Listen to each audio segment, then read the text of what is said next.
दुनिया हर तरफ धमाकों से गूंज रही है।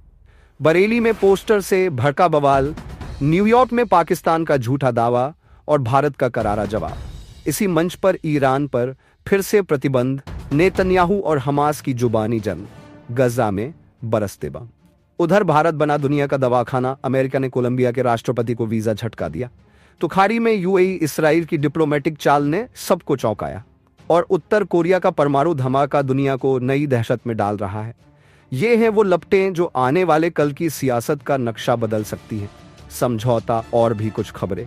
आदाब, नमस्कार। आज है 27 सितंबर 2025। मैं आपका होस्ट अनीस अंसार और आप देख रहे हैं ग्लोबल आवाज। तो चलिए शुरू करते हैं। सबसे पहले एक छोटी सी रिक्वेस्ट, हमारे चैनल ग्लोबल आवाज को सब्सक्राइब करें और बेल आइकन दबाना न भूलें। सबसे पहले बात भारत की। उत्तर प्रदेश के बरेली में आई लव मोहम्मद पोस्टर लेकर हुए प्रदर्शन ने अचानक हिंसक रूप ले लिया। मौलाना तौकीर रजा की अपील पर लोग सड़कों पर उतरे, लेकिन प्रशासन ने इसकी अनुमति नहीं दी थी। टकराव, पथराव और फायरिंग तक हालात पहुंचे। लखनऊ में सीएम योगी आदित्यनाथ ने इस घटना पर कहा, 2017 के बाद हमने यूपी में कर्फ्यू नहीं लगने दिया, लेकिन सबक ऐसा देंगे कि पीढ़ियां दंगा करना भूल जाएंगी। विश्लेषण यही है कि योगी सरकार खुद को सख्त कानून व्यवस्था के तौर पर पेश कर रही है, जबकि विपक्ष इसे धार्मिक ध्रुवीकरण से जोड़ सकता है। अब नजर डालते हैं न्यूयॉर्क के संयुक्त राष्ट्र महासभा की हलचल पर। पाकिस्तान के प्रधानमंत्री शहबाज शरीफ ने दावा किया कि उनके देश ने भारत के साथ युद्ध जीत लिया। ये बयान पूरे मंच पर चौंकाने वाला रहा।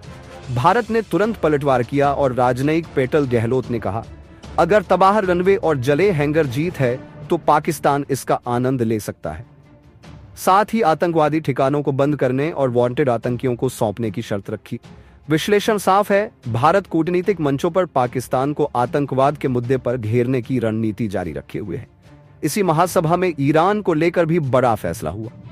संयुक्त राष्ट्र ने फिर से ईरान पर आर्थिक और सैन्य प्रतिबंध लागू करने का ऐलान। पेजेशकियान ने इसे अनुचित और अवैध बताया। पाबंदियां इसलिए वापस आई क्योंकि ब्रिटेन, फ्रांस और जर्मनी ने ईरान पर परमाणु समझौते की शर्तें तोड़ने का आरोप लगाया। विश्लेषण यही है कि अमेरिका इजराइल हमलों के बाद हालात और तनावपूर्ण हो गए हैं। क्षेत्र में नई टकराव की लहर उठ सकती है। वहीं इसी मंच पर इसराइल और हमास की जुबानी जंग भी तेज दिखी। इसराइली प्रधानमंत्री नेतन्याहू के भाषण पर हमास ने तीखा हमला बोला।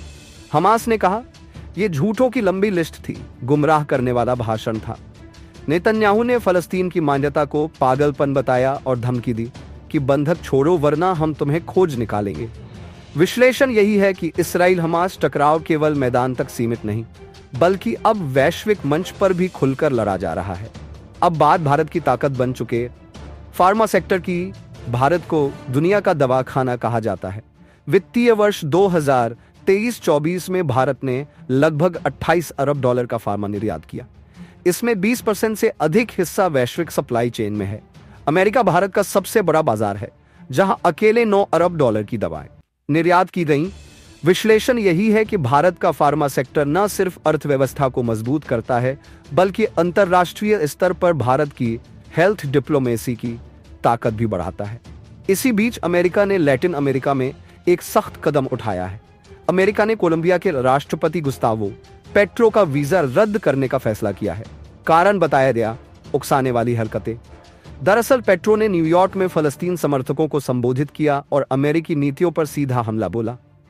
विश्लेषण यही है कि लैटिन अमेरिका में वामपंथी नेताओं और अमेरिका के रिश्ते लगातार बिगड़ रहे हैं। अब चलते हैं गजा, जहां हालात और बिगड़ते जा रहे हैं। गजा में इसराइल के हमलों में शुक्रवार को कम से कम 60 फलस्तीनी मारे गए। सिर्फ गजा सिटी में ही 30 से अधिक मौतें हुई। हमले रिहायशी इलाकों तक पहुंचे और लोग मलबे में अपने परिजनों को ढूंढते दिखे। इसी बीच नेतन्याहू ने संयुक्त राष्ट्र में ऐलान किया, हम हमास के खिलाफ काम पूरा करके ही रहेंगे। विश्लेषण यही है कि गजा में हिंसा और तेज होती जा रही है और अंतर्राष्ट्रीय दबाव के बावजूद इसराइल पीछे हटने को तैयार नहीं। अब नजर डालते हैं खाड़ी देशों की कूटनीति पर। न्यूयॉर्क में यूएई के विदेश मंत्री शेख अब्दुल्ला बिन जायद और इसराइली प्रधानमंत्री नेतन्याहू की अहम मुलाकात हुई। यूएई राष्ट्रपति के सलाहकार अनवर दरदाश ने कहा, फलस्तीनी इलाकों के विलय की फाइल बंद कराने में यूएई का रुख निर्णायक रहा।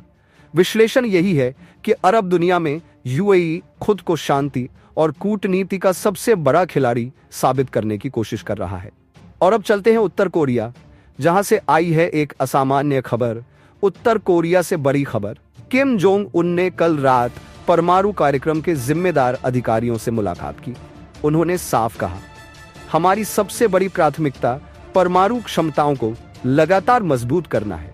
विश्लेषण यही है कि दुनिया की चेतावनियों के बावजूद उत्तर कोरिया पीछे हटने को तैयार नहीं है और इससे एशिया प्रशांत क्षेत्र में नई सुरक्षा चुनौतियां पैदा होंगी।